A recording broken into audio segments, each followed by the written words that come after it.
We have looked at quadratic absolute value functions and their graphs.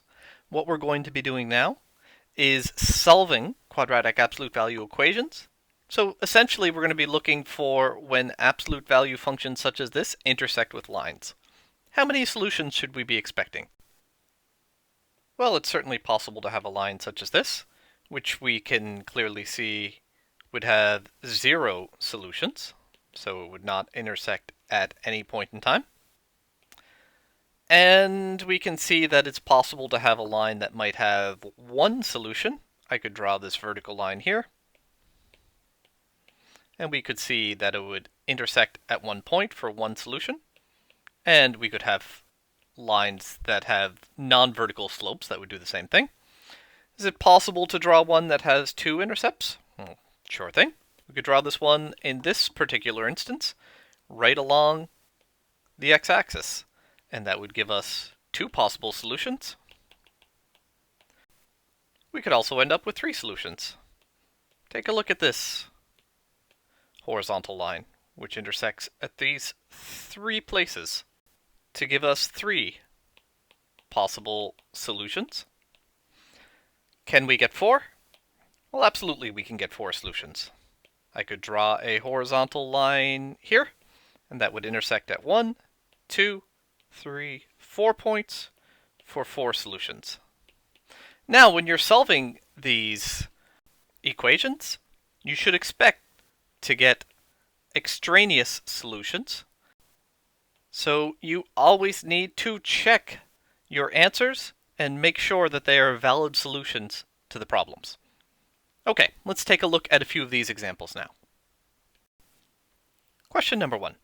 So we're going to solve the absolute value of x squared minus 3 equals 1/2 x plus 2. Now just recall from our piecewise definition, the absolute value of x is equal to x when x is greater than or equal to 0. And the absolute value of x is equal to negative x when x is less than 0. This is not a step that you have to write out in solving this problem, but just realize that there's going to be 2 possible solutions to this. One will be x squared subtract 3 equals 1/2 x plus 2, which will give us 2 possible solutions.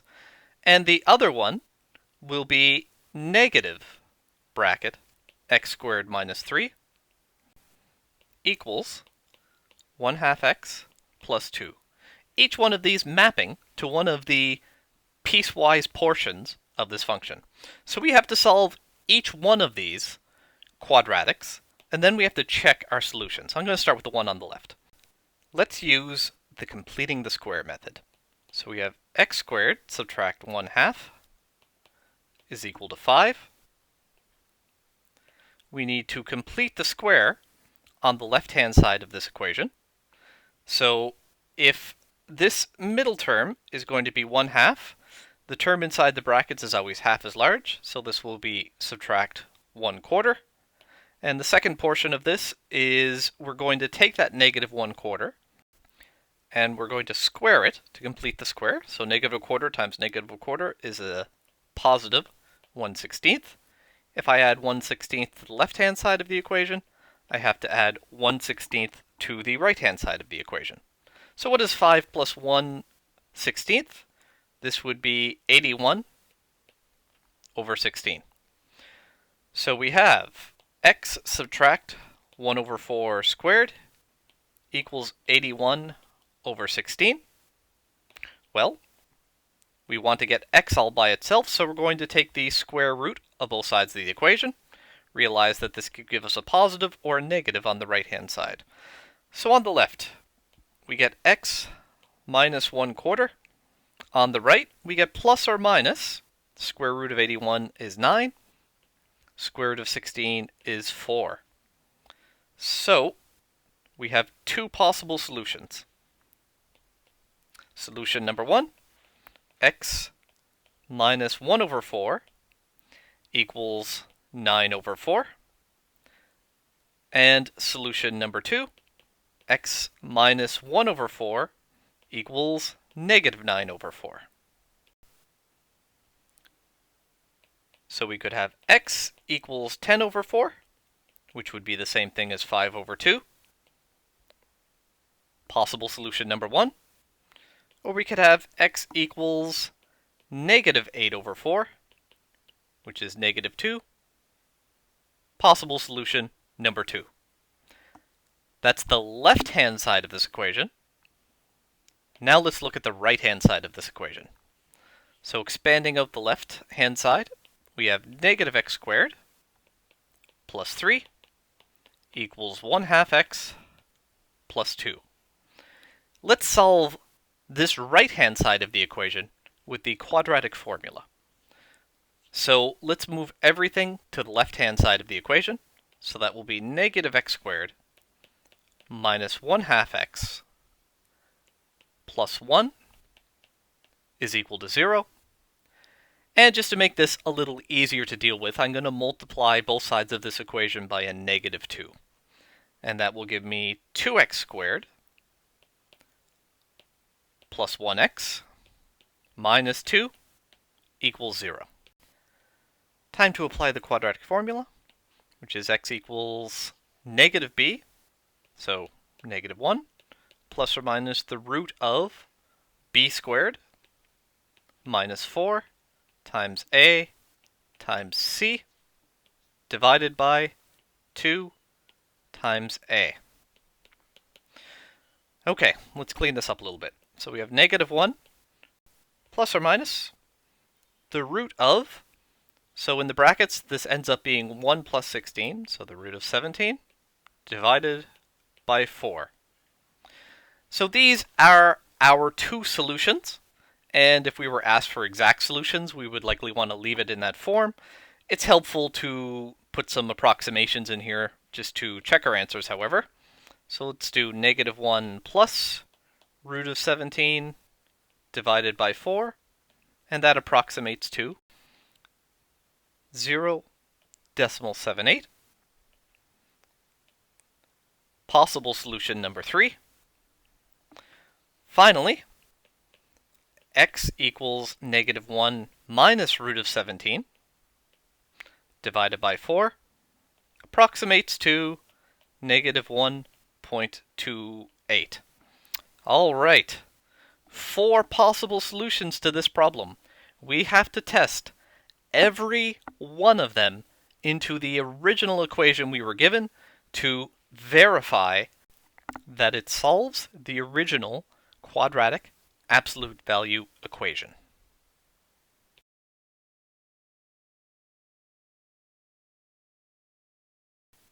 Okay, here we go. First candidate, x equals 5 over 2. Does it satisfy our original equation?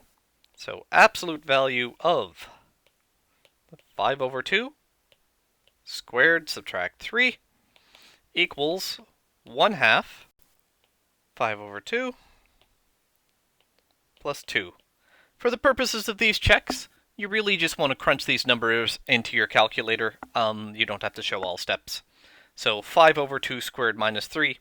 So I put that inside my calculator earlier. I ended up with 3.25 equals 3.25. That works. So 5 over 2 is a valid solution. Our next possibility was x equals negative 2. Let's test it. So negative 2 squared subtract 3 is equal to 1/2 times negative 2 plus 2. Just work each side out into your calculator quickly. So I ended up with the absolute value of 1 is equal to 1. It works. X equals negative 2 is okay. Third possibility was x equals negative 1 plus root of 17 divided by 4, which was approximately equal to 0.78.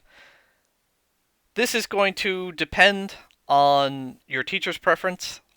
I would be fine with using the decimal approximation here. If the exact answer is required to be simplified, you'll have to do that. It will be a little bit more work, but it will still get you to the same result.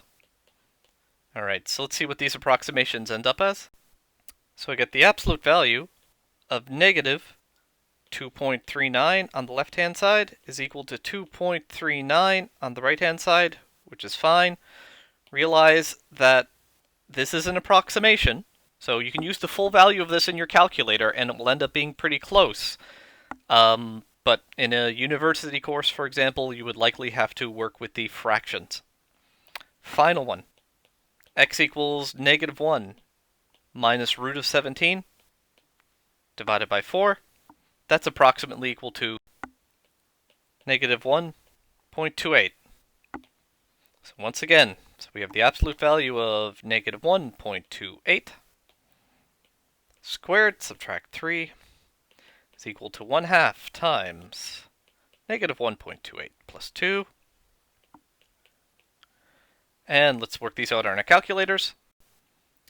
I get the absolute value of -1.36, when I round it, is equal to 1.36. In this case, all 4 solutions are valid. So your final answers will be x equals 5/2, x equals -2, and x equals -1 plus or minus the root of 17 over 4. Approximations may be allowed here depending on what your teacher says. Now, what does this actually mean? What does it look like when we look at the graphs? Here is a picture of the whole thing. Now, I'm not asking you to graph it as part of this question, but I'm just going over this quickly for conceptual understanding. This red graph is the graph of y equals the absolute value of x squared plus 3. This black line is y equals 1/2 x plus 2. We figured out that there were 4 solutions to this problem. What were those 4 solutions? One of them was x equals 5/2. That's this one right here.